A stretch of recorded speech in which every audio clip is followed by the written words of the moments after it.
Comme vous pouvez le voir, nous sommes au cœur de l'artère principale de Gaza.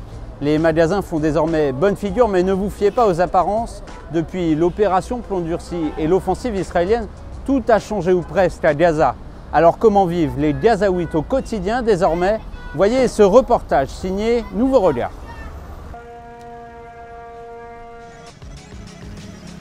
Gaza City, 400 000 habitants et dans les airs, un nuage permanent d'hydrocarbures. Ici, le problème numéro 1, c'est l'électricité. Chaque quartier de la ville a le droit à 8 heures de courant public et pour le reste, c'est l'art de la débrouille. Conséquence à Gaza, l'essence ravitaille surtout ces dizaines de groupes électrogènes posés à même le sol. Mafti est commerçant et comme tous les Gazaouis, il y a recours quotidiennement pour alimenter son magasin. On n'a pas le choix. Il faut faire marcher les générateurs. Sans générateur, on ne peut pas vendre. On ne peut pas ouvrir nos boutiques. Par exemple, pour chez moi, pour les enfants chez moi, sans électricité, ils ne peuvent pas travailler. Ils ne peuvent pas faire leurs études. Donc on est obligé d'allumer les générateurs. On n'a pas le choix. Et c'est quoi le plus dur, le bruit ou l'odeur? Les deux sont durs à vivre. C'est une catastrophe. C'est la misère. Avec le bruit, on a des problèmes psychologiques. Et avec l'odeur, on risque le cancer. C'est vraiment dur à vivre. À Gaza, on craint désormais chaque soir la panne générale. Et pour comprendre l'origine de ce problème, il faut se rendre ici, à la centrale électrique de Gaza. Rafit Malia en est le directeur depuis plus de 10 ans. Cette centrale faisait jadis la fierté de la région, mais depuis la guerre, elle fait surtout figure de grand malade. Ici, nous avons une longue histoire. On a été bombardé par l'armée israélienne en 2006. Et depuis, nous avons beaucoup de problèmes. Il n'y a pas eu de rénovation, hormis sur quelques installations. Et aujourd'hui, nous ne pouvons produire que 80 MW sur les 140 que la centrale peut normalement produire.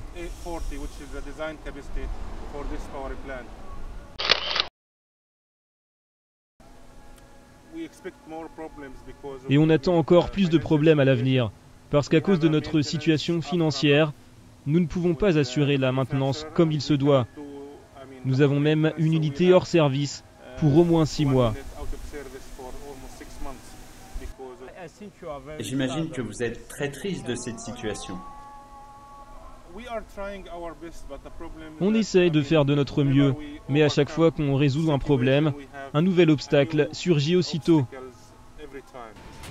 Conséquence, la centrale ne fournit que 30% de l'électricité de Gaza. Le reste vient d'Israël et d'Égypte.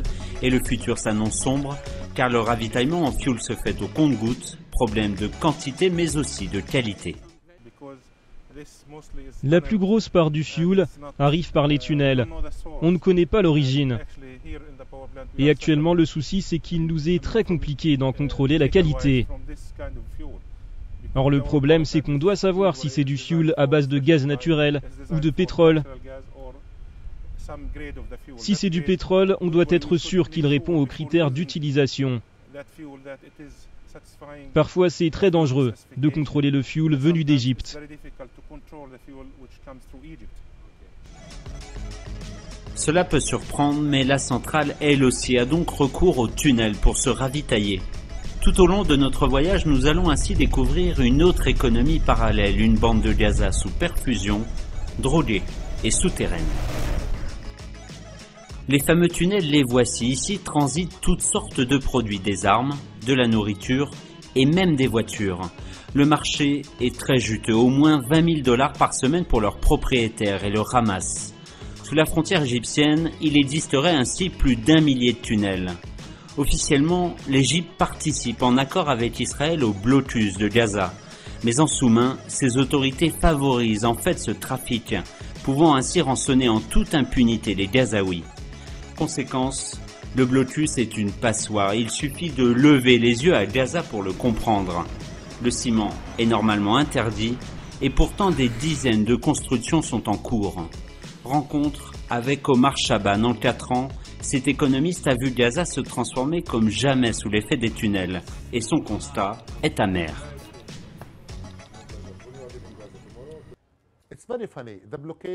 C'est vraiment drôle. Vous savez, le blocus est en fait un blocus contre l'économie légale. Les Israéliens empêchent les Gazaouites d'obtenir légalement des matériaux de construction en provenance d'Israël et de Cisjordanie.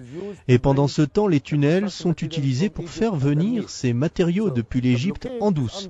À cause du blocus, plus de business légal. Ce dernier est d'ailleurs en train de sombrer, tandis que l'économie légale est, elle, en pleine croissance.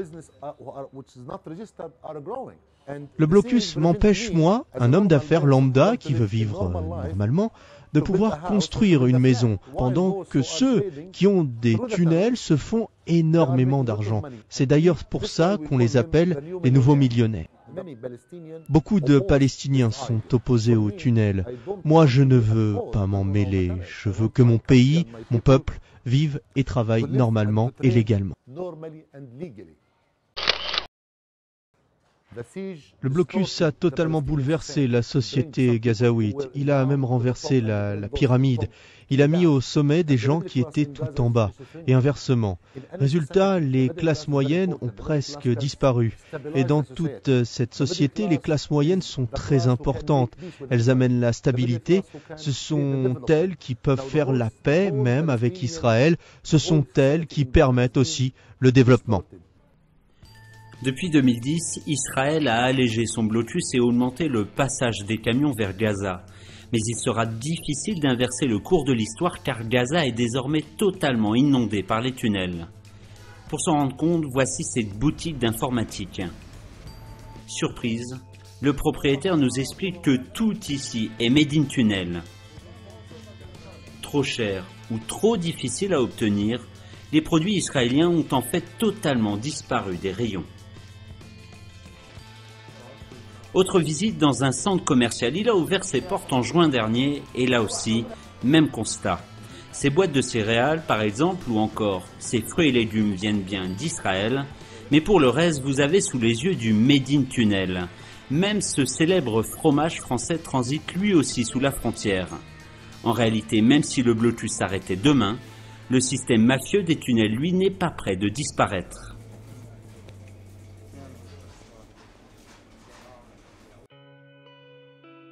Mais cette image de rayon bien remplie est trompeuse, car à Gaza, c'est surtout la pauvreté qui règne. Détour par l'UNRWA, l'Office des Nations Unies pour les réfugiés. À Gaza, tout le monde connaît cette adresse car 2 habitants sur 3 sont des réfugiés palestiniens. L'Office accueille également chaque jour près de 212 000 élèves dans ses écoles. Entretien avec Sébastien Trivillet, le directeur adjoint de l'institution. Aujourd'hui, quand on va dans les rues de Gaza, on a l'impression qu'il y a une reprise et pourtant vous me dites tout à l'heure le bateau coule. C'est quoi alors aujourd'hui? C'est le bateau coule ou il y a une reprise? Ou une reprise fragile alors? Il faut savoir que effectivement, il y a une reprise qui s'appuie sur les transferts publics, on va dire. Donc c'est les salaires, 70 000 personnes sont payées par l'autorité palestinienne, plus de 30 000 par les autorités ici locales contrôlées par le Hamas. Nous-mêmes, on a plus de 10 000 employés, plus toute l'aide humanitaire qui va avec. Donc, c'est une sorte c'est des transferts de fonds de l'extérieur vers Gaza qui permettent de maintenir Gaza à flot. Deuxièmement, il y a aussi une certaine reprise due notamment à la reprise du secteur de construction, c'est indéniable. Une petite partie due au projet que nous on met en œuvre, okay, mais une grande partie, la majorité, facilitée par la présence de matériaux qui viennent par les tunnels.